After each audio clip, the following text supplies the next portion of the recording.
दीपावली की प्रतिपदा को करे पांचवें वेद महाभारत की पूजा, फिर करे गोवर्धन पूजा। व्यास जी ने अर्जुन से कहा, बहुत समय पहले की बात है, 3 शक्तिशाली राक्षसों ने आकाश में अपने नगर बसाए थे। वे नगर विमान के रूप में आकाश में विचरण करते थे। उन 3 नगरों में से एक लोहे का, दूसरा चांदी का और तीसरा सोने का बना था। जो सोने का बना था उसका स्वामी कमलाक्ष था। तारकाक्ष चांदी से बने महल में रहता था और विद्युन्माली लोहनगरी में रहता था। इंद्र ने उन दीवारों को तोड़ने के लिए अपने सभी हथियारों का इस्तेमाल किया, लेकिन वह सफल नहीं हुए। तब सभी देवता भगवान शंकर की शरण में गए। वहां पहुंचकर उन्होंने कहा, प्रभु, त्रिपुर निवासी इन राक्षसों को ब्रह्मा जी ने वरदान दिया था। ये भयानक राक्षस अपने अहंकार के कारण तीनों लोकों को परेशान कर रहे हैं। महादेव, आपके अतिरिक्त कोई भी इनका नाश करने में समर्थ नहीं है। आप ही इन देशद्रोहियों को मार डालो। जब देवताओं ने ऐसा कहा तो भगवान शंकर ने उनके कल्याण के लिए तथास्तु कहा और एक दिव्य रथ और हथियार बनाए। दिव्य रथ का निर्माण। 1 रथ के द्वार बने, गंधमादन और विंध्याचल पर्वत। 2 रथ बन गया, समुद्र और वनों सहित संपूर्ण पृथ्वी। 3 शेष रथ के धुरे के स्थान पर नागराज को स्थापित किया गया। 4 पहिए बने, चंद्रमा और सूर्य।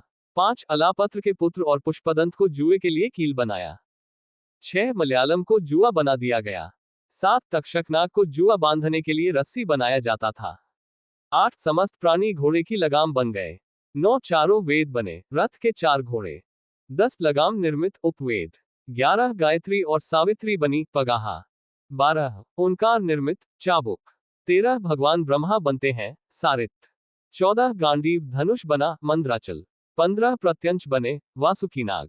16 बाण बने, भगवान विष्णु। 17 बाण का फल बनता है, अग्निदेव। 18 बाण के पंख बने, वायुदेव। 19 बाण की पूंछ बनी, वैवस्वत्यम। 20 तीर की धार बनी, बिजली। 21 मेरु को मुख्य ध्वज बनाया गया। इस प्रकार भगवान शंकर ने परम दिव्य रथ तैयार किया और उस पर सवार हो गए। भगवान शंकर 1000 वर्ष तक उस रथ में रहे। जब तीनों नगर आकाश में एकत्रित हो गए तो भगवान शिव ने 3 गांठों और 3 फलों वाले बाण से उन्हें भेद दिया। अरे हे अर्जुन, ये घटना कार्तिक शुक्ल पक्ष की प्रतिपदा को घटी थी। इस दिन भगवान शंकर की पूजा करने से मनुष्य विश्वविजयी बनता है और भगवान शिव सभी प्रकार की सुख सुविधाएं प्रदान करते हैं। इसके लिए अरे हे अर्जुन, तुम भगवान शिव की आराधना करो, तुम्हारा कल्याण हो। भगवान शंकर रुद्र, शिव, अग्नि, सर्वज्ञ, इंद्र, वायु और अश्वानी कुमार हैं। वे बिजली और बादल हैं। सूर्य, चंद्रमा, वरुण, काल, मृत्यु, यम, रात, दिन, महीना, पक्ष, ऋतु, संवत्सर, संध्या, धाता, विधाता, विश्वात्मा और विश्वकर्मा भी वही हैं। वे निराकार होते हुए भी सभी देवताओं का आकार धारण कर लेते हैं। वे एक, अनेक, 100, 1000 और लाख हैं। अरे हे अर्जुन, यदि मैं 1000 वर्ष तक भी भगवान शिव की स्तुति करता रहूं, तो भी मैं उनके गुणों से आगे नहीं बढ़ पाऊंगा।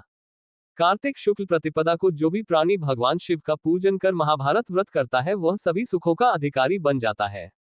भगवान शिव ने व्यास जी को वरदान दिया था, आपके द्वारा लिखित इस ग्रंथ में मैं विजयेश्वर नाम से निवास करूंगा।